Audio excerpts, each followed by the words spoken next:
Agora são 11h22, já estávamos a falar do Living Doll através da música, mas vamos conversar, teve já o seu início e com música hoje de forma diferente, mas o entrevistado e neste caso o conversador, aquele que vai estabelecer diálogo comigo, é o de sempre, Dr. Ricardo Brasil, a quem começo por cumprimentar. Bem-vindo! Olá, bom dia a todos. E cá estamos nós então para falar de um tema que eu não resisti a anunciar, porque de facto quem anda pelas redes sociais já se deparou com este fenómeno, vamos dizê-lo assim, que é os bebés reborn. Caso ainda não saiba, são bonecas que são autênticas réplicas de bebés humanos, criadas para serem o mais realistas possível. É tudo o que posso dizer, porque foi tornando viral a nível do mundo inteiro. Agora, a nível psicológico, o que é que este conceito, para já explicá-lo primeiro, pode fazer numa mente humana, Dr. Ricardo? Bom, isto é uma realidade que hoje em dia está mais visível ou está mais exposta devido às redes sociais, mas no fundo este conceito de bebê reborn já é muito antigo e já surge na década de 90, em que surgiu de uma forma diferente a nível de coleção. Haviam réplicas de bebés muito parecidos com seres humanos que eram colecionados e cujos preços são caríssimos, podem ir a milhares de euros até. E haviam encontros de colecionadores com as suas réplicas que começavam a fazer parte também do cotidiano da sociedade. Contudo, o ser humano consegue sempre nos surpreender de uma forma muito interessante, e se nós olharmos aqui um bocadito, todos nós quando éramos mais novos brincámos. E o brincar é uma mudança entre o real e o imaginário.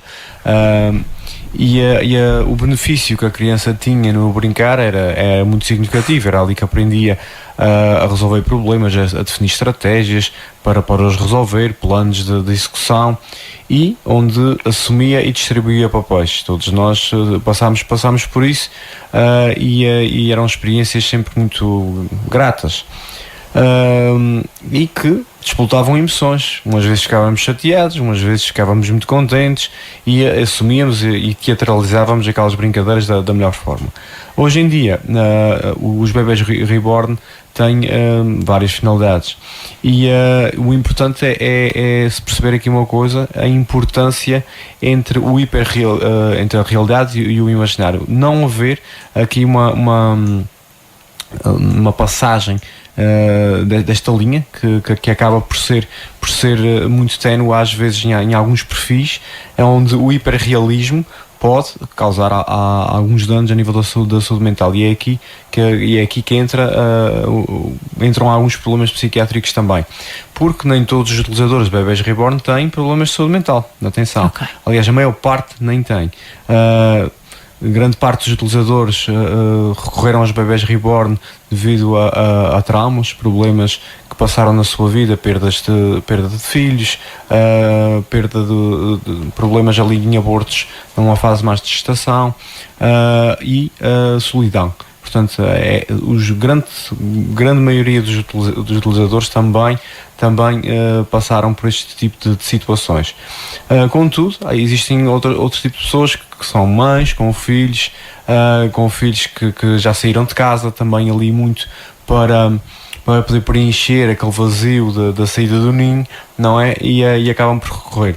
Eu vi vários vídeos nas redes sociais, li vários artigos também com estudos científicos feitos em várias universidades, umas que alertam determinadas consequências negativas, outras que realçam alguns benefícios, e é interessante, por exemplo, um dos estudos que eu li de uma professora doutora da Universidade de Concórdia, que é doutorada em filosofia, onde fala ali exatamente do que é que proporcionam os bebés reborn, numa questão de conforto, satisfazem necessidades através do ato de cuidar, e é aqui que entram muito os bebés reborn. Então ela vê aspectos positivos primeiro? Sim, exatamente. Ela fez exatamente aqui um estudo onde uma das conclusões, das conclusões que teve foi exatamente que a companhia alcançada através da percepção imaginária vai fazer com que haja, e das conexões sociais desta percepção imaginária vão ter benefícios, aquela chama uma relação, lá está, sintética. Contudo, chama a atenção de que tem de haver aqui um peso e medida nesta utilização dos bebés reborn, e tem aqui um benefício, porque pode ser terapêutico, não é? Contudo, deve ser orientado. A utilização dos bebés reborn já é também muito utilizada em terapia, como já se falou bastante. Aliás, há duas ou três reportagens na TVI que falam sobre os bebés reborn, onde as minhas colegas que lá foram falam exatamente sobre isso, sobre alguns estudos, por exemplo, em instituições com idosos que já têm demência, onde o ato de cuidar é outra vez ativado, e lá está a ativação emocional, a estimulação dos sentimentos e das emoções tem benefícios para aquele paciente em particular. Contudo, lá está, também é um assunto que suscita muitas preocupações. Há riscos psicológicos significativos, como é óbvio, como por exemplo o apego emocional excessivo, a dificuldade na barreira entre a realidade e o imaginário, e o hiperrealismo pode causar sensações muito intensas, não é? E até fazer com que o utilizador dos bebés reborn tenha um isolamento social, porque organize toda a sua rotina em torno daquele bebé que não existe. Estamos aqui a falar de uma rotina normal de um bebé em casa, onde ele imagina que está a dar banho, que está a mudar a fralda, que está a dar comida, e etc. Eu vi vários vídeos, e em alguns dos vídeos haviam pessoas que reproduziam a voz dos bebés. Ou seja, tal e qual como nós fazíamos quando brincávamos sozinhos com bonecos, ou com os G.I. Joes, os bonecos ali neste caso estou aqui a falar dos rapazes, dos Playmobil, etc., ou as meninas com as Barbies. Sinto que também há rapazes que brincam com Barbies e meninas que brincam com os G.I. Joes. Pronto, aqui a reproduzirem, quando estamos a brincar sozinhos, reproduzimos a voz deles, não imaginamos como é que falaria. E aqui também é o caso. Esta sensação lá está, da reprodução da voz, dá um feedback imediato que, obviamente, uma interação com um bebé que é falso não nos dá. E este é um dos problemas que também temos aqui. Claro que é sempre nós percebermos que a literatura sobre isso não é escassa. Já existem vários estudos sobre isso. Há pessoas que tratam exatamente os bebés reborn como se fossem filhos, como eu acabei de dizer. E aqui depois entra uma linha onde há pessoas que vão à urgência, vão ao pediatra, e é aqui que temos aqui já se ultrapassou a linha aqui, não é? Quando se torna patológico é quando afeta a qualidade de vida. E é aqui que a diferença entre o normal e o patológico é quando nos afeta a qualidade de vida. Isto para os bebés reborn e para qualquer tipo de sintoma que nós possamos ter, como a ansiedade, sentirmos um bocadinho mais tristes, todos nós temos, torna-se patológico, e é necessário procurar ajuda quando afeta a qualidade de vida. Muito bem pensado. Portanto, é aquilo que eu também vi, mas pronto, a jeito de brincadeira, de facto, as pessoas chegam a levar os bebés para a pediatria, e depois levantou-se também aqui uma questão, porque os brasileiros nisto são sempre pródigos, não é em fazer as coisas ainda nós estamos a pensar e eles já estão a executar. Houve uma cena que eu penso terá sido real, agora com a inteligência artificial nem sempre temos a certeza, mas em que haveria um senhor num café com um bebé reborn ao colo, e que outro senhor chegou ao pé dele, pegou no bebé, simplesmente com a maior das agressividades, deu um pontapé na boneca que foi parar ao outro lado da rua. E aqui já se levantam as questões, mas isto é agressão ou não? Percebe? A discussão pública que se gera aqui. Eu acho que é sempre importante nós sabermos respeitar o espaço do outro, quando o espaço do outro não nos está a prejudicar o nosso também, e quando está a prejudicar o nosso, devemos tentar de uma forma consensual, arranjar aqui algum equilíbrio para a resolução daquela situação que nos está a incomodar. Contudo, e também se fala muito sobre isso, nós não sabemos os motivos da utilização daquele bebê reborn, e muitos deles podem ser para comatar alguma falha na vida da própria pessoa. Mas isso não vai prejudicar a pessoa? Uma mãe enlutada, por exemplo, não vai prolongar esse luto? Lá está. Se for utilizado neste sentido, e existem já intervenções terapêuticas neste sentido também, para pais que perderam filhos, ou quer na gestação, quer na vida pós-nascimento, e há uma utilização para ajudar a expressar a dor, para ajudar a pessoa a conseguir viver o luto.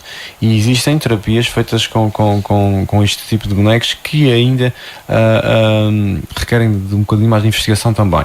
Contudo, a utilização destes bebés nestes casos específicos deve ser sempre feita com orientação profissional, nunca por autorrecriação, digamos assim, porque aí há riscos que a própria pessoa poderá não estar a ver, porque também poderá ter uma alteração no que é a realidade dela. E quando há uma alteração do estado de realidade, nós precisamos de ter aqui alguma orientação. Quando o juízo crítico não tem essa orientação, ou quando nós perdemos o juízo crítico, muitas vezes não conseguimos aceitar ajuda, nem conseguimos ver o que está aqui à nossa volta. Claro que há casos, e li, por exemplo, um caso de uma utilizadora com um déficit cognitivo ligeiro, que teve uma grande dificuldade em perceber depois que aquela bebé não era real. Estou aqui a dar um exemplo, por exemplo, de uma situação. Pronto. E há uma entrevista há uma reportagem também muito interessante no The Guardian, com várias mães de bebés reborn, que mostra exatamente algumas delas com os benefícios que têm, lá está, pela estimulação do cuidar, do tratar de alguém, e que combate a solidão neste aspecto, e as outras que depois se tornaram obsessivas e que se isolaram do mundo por causa daqueles bebés reborn que são filhos que não existem. Exatamente. Quem está de parabéns neste processo todo são os artistas, porque de facto são bebés completamente bonitos e muito, muito semelhantes a um bebé real, e penso que eles não terão muita culpa, vão ganhando o seu também, porque parece que isto pode se tornar verdadeiramente dispendioso, não é? Há até aquele kit, a pessoa pode escolher o que comprar, como completar, para já não falar das roupas que vai usar no bebé, e portanto tudo isto envolve aqui até uma arte também, que é fazer esses bebés. O que é que falta acrescentar sobre este assunto, assim, abordado muito levianamente? Ou levianamente não é a palavra certa, muito por alto. Isto é um mundo que dá para fazer claro. 10, 15, 20 programas, dependendo também aqui da realidade de cada pessoa, porque isto depois acaba por ser muito vivido individualmente, não é? E a importância que cada utilizador atribui ao bebê em si é muito particular. Por exemplo, lembro-me aqui de uma entrevista que saiu também numa revista People, que a mãe dizia assim: quando eu estou a segurar aquele bebê na minha cama à noite, isto acalma a minha ansiedade, faz com que eu me sinta mais protegida e eu consigo dormir mais facilmente. Pronto, e agora aqui, para quem está a ouvir, vamos cá pensar, não é pouco frequente utilizadores, aliás, pacientes em consulta nos dizerem que às vezes gostam de dormir com alguma coisa que lhes dá algum conforto, mesmo em adultos. Okay. E portanto o sentimento de segurança e de proteção pode ter uma parte mais simbólica, dependendo dos objetos que nós projetamos aquela segurança, não é? Se nós formos aqui um bocadinho para a infância e para a intervenção ludoterapêutica, por exemplo, os benefícios da intervenção ludoterapêutica são muito grandes. Porquê? Porque a criança, ao contrário do adulto, ainda tem um mundo imaginário muito fértil, e nós conseguimos aceder àquele mundo imaginário e conseguimos que a criança, sem ter consciência, projete no mundo ludoterapêutico os seus medos, as suas ansiedades e os conflitos das instâncias psíquicas a nível interno. Nós, não psicólogos, nós bonecos, na ludoterapia, bonecos ou qualquer outro elemento simbólico da ludoterapia, conseguimos, obviamente, conseguimos, nem sempre, mas tentamos resolver os problemas que a criança projeta no mundo ludoterapêutico. Num adulto, cuja maturidade emocional é diferente, não é? E a maturidade das instâncias psíquicas também, lá está o lobo frontal muito mais desenvolvido, que é o responsável pelo juízo crítico, não é suposto nós vivemos a nossa vida de uma forma irrealista e imaginária, mas sim no concreto. E é aqui que o hiperrealismo dos bonecos reborn e da utilização dos bonecos reborn pode causar problemas na vida das pessoas. Portanto, essa senhora não tomaria medicação para dormir por causa de um bebê. Poderíamos fazer aqui um paralelo com os casais ou as pessoas adultas que dormem com os seus animais de estimação?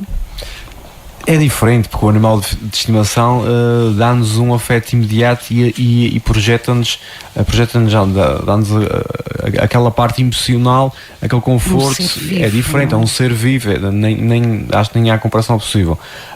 Mas temos muitas pessoas que dormem com objetos. Ok, que se sentem confortáveis com determinados objetos que foram importantes para eles em alguma fase de vida, mas que lhes dão mais conforto. E quando aqueles objetos não estão lá, se a pessoa se lembra que eles não estão lá, acorda e não dorme. E portanto o bebê reborn neste sentido faz uma coisa muito semelhante. Pronto, por aí não veria grande mal ao mundo, não é? Lá está, se não se ultrapassassem os limites. Mas doutor Ricardo, só para acabar, porque o nosso tempo é mesmo aquele ditador e porque já nos conhecemos há tanto tempo, eu permito-me também e ousadamente fazer-lhe aqui um desafio. Aqui há alguns tempos atrás, falando fora no Natal, falávamos em pessoas que ficam muito apegadas ao passado e às recordações quando tinha uma casa e uma mesa cheia de gente e de crianças à volta e agora vêm-se sozinhos. E o doutor aconselhava que se aquelas situações já passaram, faz parte do passado, vamos criar novas recordações. Portanto, por exemplo, a mim, ver muitas vezes as fotografias dos filhos pequeninos não faz muito bem e por isso é que me custa um bocadinho a acreditar que este processo de ter um bebê para fazer, no meu caso, se eu agora inventasse de andar a criar uma boneca, não sei até que ponto mentalmente me faria bem. Ou então vamos partir para a frente e já não sou mãe de filhos pequenos e agora tenho outras coisas melhores e boas também para fazer. Isso é uma perspectiva interessante, mas, por exemplo, muitas das perspectivas que eu li foi exatamente o poder voltar a viver as emoções e os sentimentos que tinham quando os filhos eram pequenos. Isto no caso das utilizadoras do bebês reborn, não terem tido nenhuma perda em particular, estarem apenas sozinhas neste momento, pelos filhos já estarem a fazer as suas vidas autonomamente. E o facto de elas recriarem aquelas rotinas que tinham como mãe prestadora de cuidados e de afeto, não é? Faz-lhes sentir novamente essas emoções. Lá está, isto é como tudo na nossa vida. E eu disse isso já várias vezes em vários programas, que o nosso cérebro é uma máquina fantástica. Contudo, ele não tem a capacidade muitas das vezes de perceber se algumas situações são reais ou imaginárias. Por isso é que eu posso ter um ataque de pânico só a pensar numa coisa que eu tenho medo, como por exemplo, vamos lá imaginar, as pessoas têm medo de andar de avião, por exemplo. Se imaginarem que vão andar de avião, podem ter um ataque de pânico. Okay? Não estão a andar de avião. As pessoas que têm medo de coelhos podem ter um ataque de pânico só, e o fator ativador neste caso é o pensamento. Okay. E outras coisas, por exemplo, é possível nós obtermos prazer só através da imaginação e obviamente da estimulação dos nossos órgãos sexuais. Portanto, nós podemos também rir à gargalhada quando nos juntamos com amigos e relembramos histórias da nossa adolescência e conseguimos rir e chorar a rir, relembrar-se. Ou seja, para o nosso cérebro, naquelas situações todas do pânico, podemos chorar a pensar numa pessoa que já partiu, não é? O nosso cérebro assume que aquilo está a acontecer. Quando nós imaginamos, para o cérebro está sempre a acontecer. Seja uma situação engraçada, seja uma situação dolorosa onde nós possamos chorar, seja uma situação ansiogénica com um elemento que nos ativa a ansiedade, como por exemplo o andar de avião, ou o medo de coelhos, ou de outras coisas quaisquer. Ou uma situação de prazer. Neste caso é exatamente a mesma coisa. Quando nós imaginamos, o nosso cérebro também ativa uma resposta emocional e muitas das vezes é utilizado com isso, com esse fim. Pronto, então este é o tipo de assunto em que não podemos dizer estou de acordo ou não. Não, depende mais uma vez. Eu acho que é exatamente isto que eu acabei de dizer. Na Odília tem este impacto porque quando vê a fotografia associa lá está, ao que já foi e não volta a ser. Ao que já foi e não volta a ser. Há muitas pessoas que, quando veem a fotografia dos meninos pequeninos, revivem aquilo tal e qual como se estivessem lá e têm uma sensação de gratidão e de satisfação muito significativa. Okay. Costumo sempre dizer assim, a mente de cada pessoa, cada caso é um caso, não é? E a mente tem várias portas, e essas várias portas depois têm várias entradas, e essas várias entradas depois dão origem a outras janelas em que cada um tem a sua particularidade e cada individual é muito específico, cada indivíduo é muito específico. E por isso mesmo é muito importante que venha aqui o Dr. Ricardo Brasil para nos tentar então deixar aqui algumas explicações daquilo que poderia parecer uma coisa ridícula para algumas pessoas, podemos tratá-la de forma séria, e foi isso que o Ricardo fez, e por isso muito obrigada. Pois, saí aqui um bocadinho também da minha zona de conforto, porque é um tema pelo qual não tinha investido tanto, mas claramente, e aqui de jeito de conclusão, não só existem alguns benefícios, não é, a nível de conforto emocional e de suporte para o luto, na melhoria de pacientes com demência, por exemplo, do bem-estar deles, mas tem limitações, como é óbvio. Temos poucos efeitos em sintomas clínicos como ansiedade, agitação, com estudos controlados. Não temos ainda muitas informações sobre isso e não podemos generalizar as experiências de uma pessoa ou outra. Acabámos agora aqui mesmo de ver, a Odília deu a sua experiência e dei uma experiência de outra pessoa que tem um efeito exatamente contrário quando vê as fotografias dos filhos em pequenos. E há riscos potenciais em pessoas mais vulneráveis, e há sempre pode haver aqui uma grande tendência para o isolamento social se não houver aqui um suporte profissional. Lá está, deixo sempre aqui a recomendação, se a pessoa optar por utilizar um bebê reborn, haver aqui algum tipo de orientação para se orientar e ter uma boa qualidade de vida neste uso, e fazer um uso com um juízo crítico, digamos assim. Muitíssimo bem. Também, só mesmo para rematar, penso que assim nos lares de idosos com pessoas com demência, que isso mal não fará de maneira nenhuma, porque eu já vi alguém que insistia e passava o seu dia a dobrar roupa, se for, porque precisava fazer aquilo que tinha feito quando podia, não é? E se for com um bebê, não se vê aqui mal nenhum para já. Lá está, vou voltar a referir que cada caso é um caso, até porque há determinadas situações na demência que nós não queremos estimular muito o mundo imaginário para não termos aqui, por exemplo, um catalisador para alucinações ou algo do género, não é? E depois haver uma agitação quando é retirado o estímulo como o bebê reborn, digamos assim. Okay. Mais facilmente terapia com animais teremos um feedback mais imediato e será mais simpática, digamos assim. É o futuro a bater-nos à nossa porta, e por isso mesmo certamente teremos assunto ainda para outros dias, mas por hoje, muito obrigada. Muito obrigado a todos, e sempre o que eu digo em termos de conclusão é que tudo o que nos faz bem e que nos projeta qualidade de vida e que nos proporciona qualidade de vida e bem-estar, nós devemos fazer um uso adequado disto, quando não coloca em risco o equilíbrio nos nossos vários papéis sociais, o pessoal, o social, o profissional, e acho que é um pouco por aqui. Muito bem resumido. Obrigada e até para a semana. Obrigado.